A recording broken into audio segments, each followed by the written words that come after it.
This mannequin head, I named her, because this is a female head, Erin. If you know, you know. Hey guys, and welcome to another video on my channel. I've been wanting to do this video for a while now, and it's really I've really just had the time to do it now, and it's really just beginner cosplay tips and most of the questions that I get from cosplay. By the way, I am not using my microphone right now because I was too lazy to set it up, so I'm sorry if the audio is weird. I'm just gonna tell you guys some tips and tricks I've learned from cosplay, some of the questions that I get a lot, and yeah, so if you guys are interested in that, then just keep watching.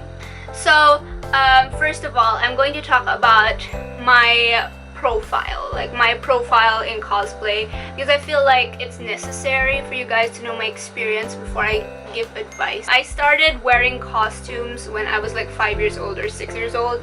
I wouldn't strictly call it cosplaying because I really wasn't cosplaying at that time, but I already really loved costumes.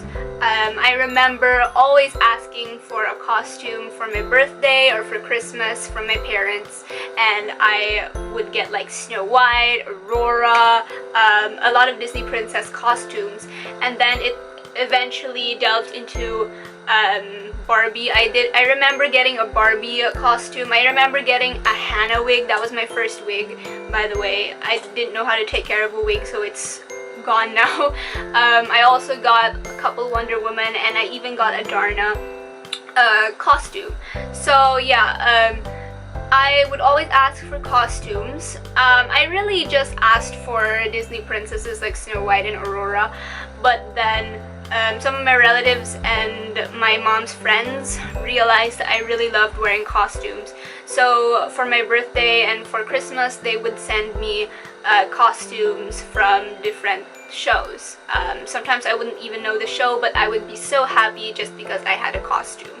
So yeah, that started my obsession with dressing up in costumes.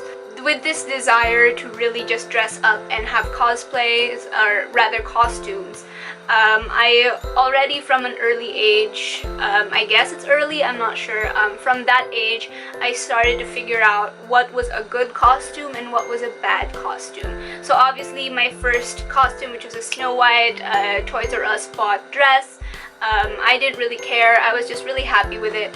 But then as I got older, I started noticing what had very itchy fabric, what was really thin, what was very spandexy, costumey kind of material, you know, and I just started having preferences with material, and I also started looking into costumes from shows that I actually liked watching. I guess I started taking it seriously when I was in high school, but they were mostly closet cosplays and they were not very good, which honestly is where everyone starts actually. That was when I first started making my own cosplays, or rather my own costumes, and that was also when I discovered the cosplay community.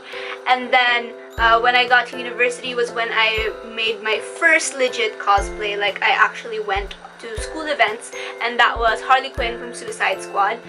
Honestly, not very good. I look at pictures now and it was just absolute trash. But, you know, it was my first legit cosplay. In fact, if you have gone to Ateneo de Manila from 2016 to 2017, you have probably seen me trotting around campus as Walmart Harley Quinn. And then I started taking it more seriously since then.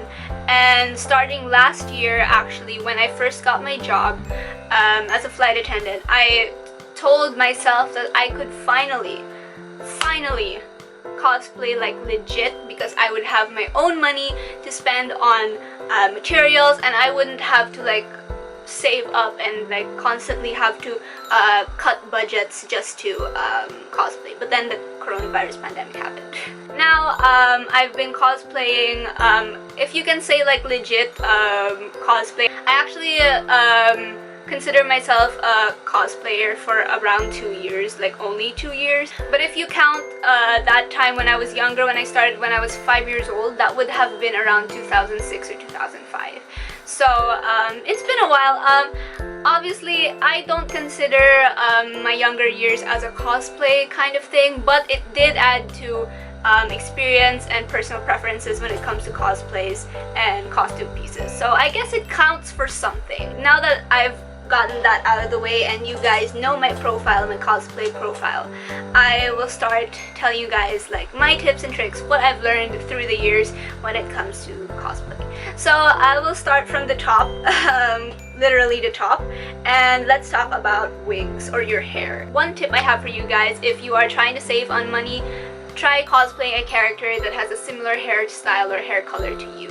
When it comes to wigs, of course, learn how to take care of them, and also invest in your wigs. I personally do not mind spending a lot on wigs as long as I know that I can recycle them for different cosplays. That's another tip I can give to you guys, is do not buy a pre-styled wig. While styling a wig can get tedious, it will save you more money in the long run because you wouldn't have to buy another wig. Like for example, I saw this Annie wig, Annie Leonhardt from Attack on Titan, that was already pre-styled, and my problem with those kinds of wigs is that they have to be in that style.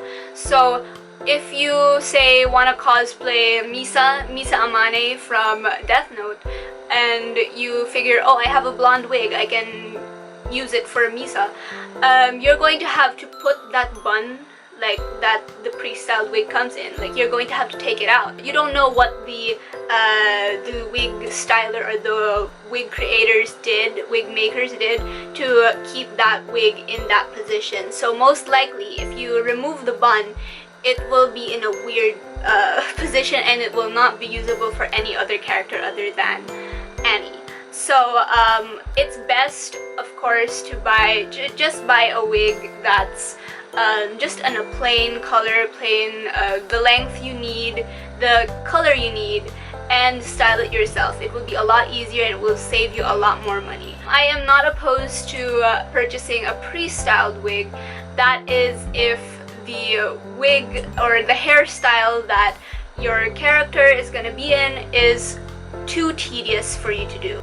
So I think that's the basics of wigs. If you have any more questions about wigs, please leave them in a comment below and I will get onto that in a later video, which I am planning anyway. So yeah, anyways, let's move on to the next bit of this video, which from the head, let's go down to the face. Makeup. Makeup is arguably a very important aspect of cosplay.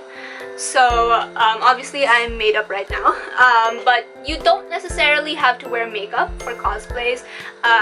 When I first started wearing costumes, I did not really wear makeup, and sometimes I would not wear makeup at all if I'm too lazy. But wearing makeup for cosplays does help a lot, especially if you are taking pictures, because you might look washed out.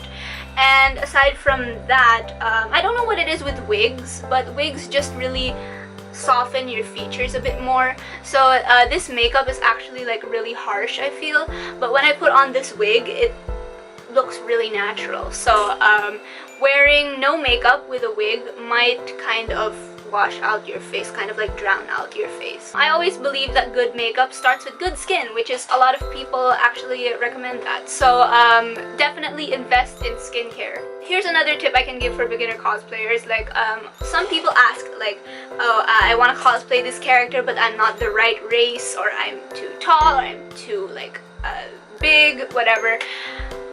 That is not true. There is no right or wrong way to cosplay, and cosplays for everyone, no matter their age, their race, the gender, whatever. So as long as you're being respectful, you can cosplay the character. Just make sure that you do not do anything disrespectful. Please do not do blackface. I just can't. Alright, so now we're done with the hair and the face. Let's move on to the torso, which mostly is the cosplay itself. A lot of people ask if you should make your own cosplays or buy your own cosplays, and honestly the answer is a resounding it doesn't matter. I've done both. I've bought my own cosplays, I've made my own cosplays, and I've bought items and just like incorporated them into a different cosplay, kind of like modified them. So it really doesn't matter. I know that there are some gatekeepers in the cosplay community that say that you cannot be a legit cosplayer if you don't make your own items, which I have such a huge problem with that. I'm just here to tell you that that is absolutely not true, and it's just absolutely not true. Obviously this jacket is bought and this coat, but of course for me I kind of prefer making my items, because if you make them you kind of know where you want to go or with the cosplay, and honestly it just feels a lot nicer if you are wearing something that you made with your own hard work, because then people are complimenting it and you're like, oh yeah, I made this myself. Like, your cosplay, your rules. Alright, so now that we're done talking about the torso bit, let's go with the shoes. Look into buying shoes that are generic and can be recycled for other cosplays. Like, for example, for my Attack on Titan cosplay, obviously they do sell boots that do look exactly like the one in the anime, but I personally chose to buy just plain brown boots so that I can recycle them for other cosplays. Of course, if you want to be as screen accurate as possible, then go ahead, but that's just my personal preference. Let's talk about accessories. So accessories, if we're talking about like jewelry that the characters wear, and you know, like stuff like this, like weapons. Personally, I believe that jewelry and weapons are the easiest thing to DIY when it comes to cosplays. If you're going to DIY your props or even purchase, make sure that you know the restrictions if you are going to bring it to a convention. Like, for example, my ODM gear handle and blade, I have a full-length blade, so this is obviously like the broken blade, but I have a full-length blade downstairs that I obviously cannot bring to a convention because it is made out of wood. If you want to cosplay a character and are trying and you can't be exactly screen accurate, I do have tips for that, which I can't really delve into detail in this video, but if you, once again, if you guys want those details, leave a comment down below. So yeah, that's all. I think we've talked about most of it, although not in detail. I just gave a little run through of all the tips that I personally have given to other people, and once again, cosplay is for everyone. With this, I do agree with the MAC Cosmetics motto, which is like all races, all ages, all genders, or something like that. But yeah, I do agree with that. If you guys want more details and a more in-depth kind of discussion on what I said in this video, then please leave a comment down below and I will try to do that. I actually really want to, but I'm not sure if you guys would be interested in that, although I probably still will, even if you guys aren't interested in that.